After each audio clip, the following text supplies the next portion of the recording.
Tonight's video is on toxic people and codependency, the root of so many issues of pain and confusion for people. I feel it sneaks under the radar, and I don't think it's been given the attention it needs on the damage it can do to your life. I had a rough weekend. Okay, who am I kidding? I've had a rough more than that. But the key is identifying your issues and focusing on fixing them if you want to be happy. It's a fact. People need people. No doubt about that. We want great family, friends, great love. And nothing, I think, is more actively painful than loneliness.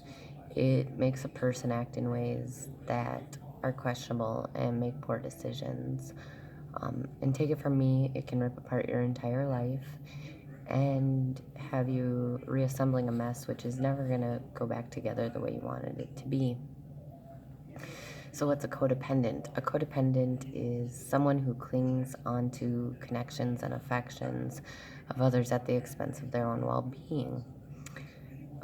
You can't put your happiness on anyone else. But if you lived a lonely life, it's such an easy role to fall into, where once you have someone around you, you feel so happy and a void filled that you start overlooking a lot of other things. This is where toxic people sneak in. Toxic people are hard to identify because if you have a codependent nature due to excessive solitude and loneliness in life, they start by enveloping you in their attention and love. They'll give you way more attention than any normal, functioning, healthy person. And you'll feel so enriched that if you have vulnerability in this department, you'll typically jump in feet first without abandon. Finally, someone who understands what you need, the romanticized ideal you have in your mind portrayed in movies and literature. Then, just like in any scenario, the reality will start to rise to the top, because it always will. A lot of people will meet this reality with denial, because who wants to feel like they've won the lottery and solved all their issues, just to find out that actually instead of giving you wealth, it's going to sap you of everything you have left. Toxic people will start to condition you. Criticize what you do, how you speak, what you say, how you act, maybe how you dress, how you look, where you go, anything. Know anyone like this?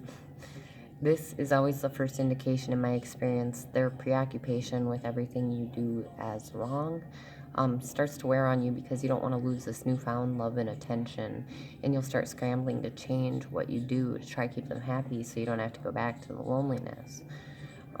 These people will push and take and see what they can get out of you, and once you start being like, what the fuck, yo, they'll typically backpedal and pad your ego and make sure they still got you on hook.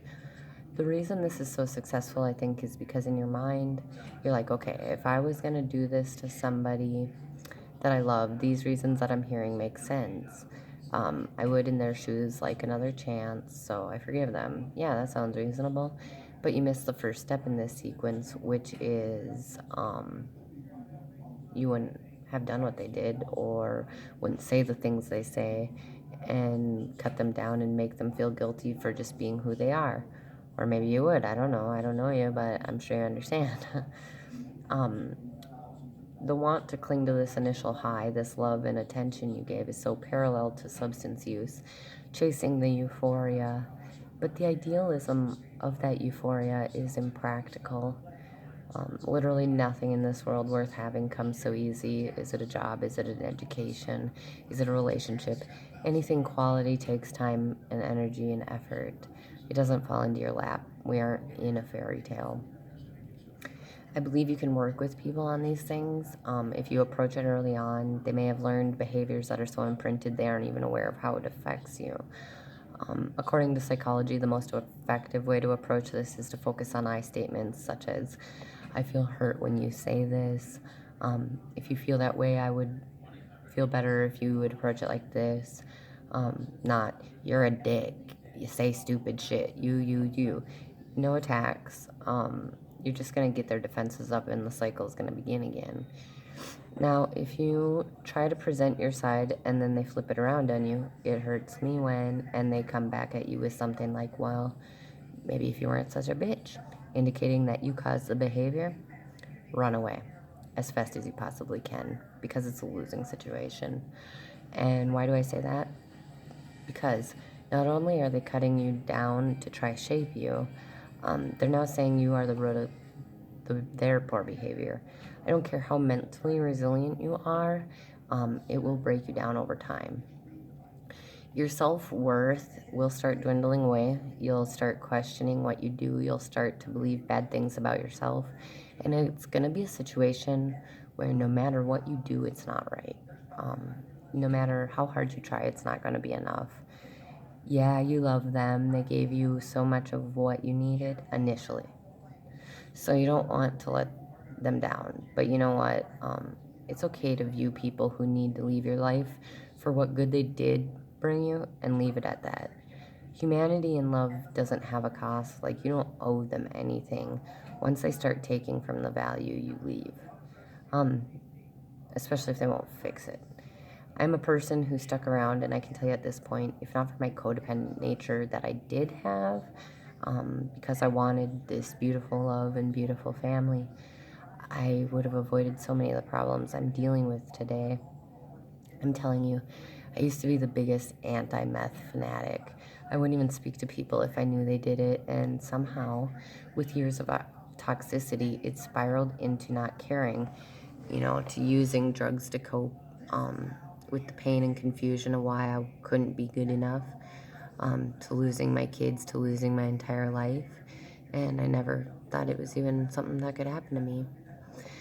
It was a day late and $1 short, and now the puzzle is getting extremely difficult to reassemble because I keep trying to piece together into what I want, but I have to change my ideals because the consequences of these choices came at a price.